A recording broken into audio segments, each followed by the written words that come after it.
माता अनुसुईया प्रजापति कदर्मा और देवहूति की 9 कन्याओं में से एक थी तथा अत्रि मुनि की पत्नी थी। एक बार महर्षि नारद जी भगवान शंकर, विष्णु और ब्रह्मा जी के अनुपस्थिति में बारी बारी से विष्णु लोक, शिवलोक तथा ब्रह्मलोक पहुँचे। वहां जाकर उन्होंने लक्ष्मी जी, पार्वती जी और सावित्री जी के सामने माता अनुसुईया के पतिव्रत धर्म की बढ़ चढ़कर प्रशंसा की तथा कहा कि समस्त सृष्टि में उनसे बढ़कर कोई पतिव्रता नारी नहीं है। नारद जी की बातें सुनकर तीनों देवियां सोचने लगी कि आखिर अनुसुईया के पतिव्रत धर्म में ऐसी क्या बात है जो उसकी चर्चा स्वर्गलोक तक हो रही है। तीनों देवियों को अनुसुईया से ईर्ष्या होने लगी। नारद जी के वहां से चले जाने के बाद तीनों देवियां एक जगह इकट्ठी हुई तथा देवी अनुसुईया के पतिव्रत धर्म को खंडित करने के बारे में सोचने लगी। उन्होंने निश्चय किया कि हम अपने पतियों को वहां भेजकर अनुसुईया का पतिव्रत धर्म खंडित करेंगे। जब भगवान ब्रह्मा, विष्णु और शिव जी अपने स्थान पर पहुँचे तो तीनों देवियों ने उनसे सती अनुसुईया का पतिव्रत धर्म खंडित करने की जिद की। तीनों देवों ने उन्हें बहुत समझाया और कहा कि यह महापाप हमसे मत करवाओ, परंतु तीनों देवियों ने उनकी एक ना सुनी और अंत में तीनों देवों को उनकी बात माननी पड़ी। तीनों देवों ने साधु वेश बनाकर अत्रि मुनि के आश्रम पर पहुँचे। उस समय देवी अनुसुईया जी आश्रम में अकेली थीं। साधु वेश में 3 अतिथियों को द्वार पर देखकर अनुसुईया ने भोजन ग्रहण करने का आग्रह किया।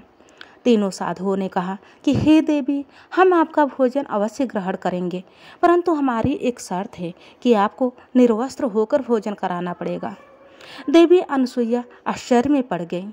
तब उन्होंने अपने सती के तपोबल से पहचान लिया कि साधु वेश में आए ब्राह्मण स्वयं परमेश्वर है और हमारी परीक्षा ले रहे हैं। तब उन्होंने हाथ जोड़कर विनम्र भाव से प्रार्थना की कि हे साधुजन, स्त्री केवल 2 लोगों के सामने निर्वस्त्र हो सकती हैं, एक तो अपने पति या तो अपने छोटे बच्चों के सामने, इसलिए आपको हमारा पुत्र बनना पड़ेगा। इतना कहकर देवी ने देवताओं के ऊपर जल छिड़ककर उन्हें 6-6 महीने के बच्चे बना दिए तथा माता अनुसुईया ने निर्वस्त्र होकर दूध पिलाया तथा पालने में सुला दिया। जब तीनों देव अपने स्थान पर नहीं लौटे तो तीनों देवियां व्याकुल हो गईं। तब नारद ने आकर सारी बात बताई कि तीनों देवों को माता अनुसुईया ने अपने सतीत्व से बालक बना दिया है और तीनों भगवान बालक बनकर पालने में खेल रहे हैं। यह सुनकर तीनों देवियां अत्रि आश्रम पर पहुंचकर माता अनुसुईया से माफ़ी मांगने लगी और कहा कि इससे अवश्य हमसे यह गलती हो गई है। इनके लाख मना करने पर भी हमने इन्हें यह घृणित कार्य करने के लिए भेजा।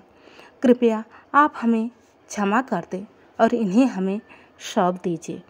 माता अनुसुईया ने कहा, पालने में खेल रहे अपने पति को पहचान कर गोद में ले लीजिए। परंतु तीनों देवियां एक जैसे दिखने पर अपने पतियों को नहीं पहचान पाई और उन्होंने माता अनुसुईया से माफ़ी मांगी। उसके बाद माता अनुसुईया ने जल छिड़ककर उन्हें वापस देव के रूप में वास्तविक रूप बना दिया और तीनों देवों ने माता अनुसुईया से वर मांगने को कहा। तब माता अनुसुईया ने कहा, आप तीनों हमारे घर बालक बनकर पुत्र के रूप में आए हैं। हम नेह संतान हैं। हम चाहते हैं कि आप हमारे गर्भ से उत्पन्न हों। तभी से वह माँ सती अनुसुईया के नाम से विख्यात हुई। कालांतर में भगवान दत्तात्रेय रूप में भगवान विष्णु का, चंद्रमा के रूप में ब्रह्मा का तथा दुर्वासा के रूप में भगवान शिव जी का जन्म माता अनुसुईया के गर्भ से हुआ है।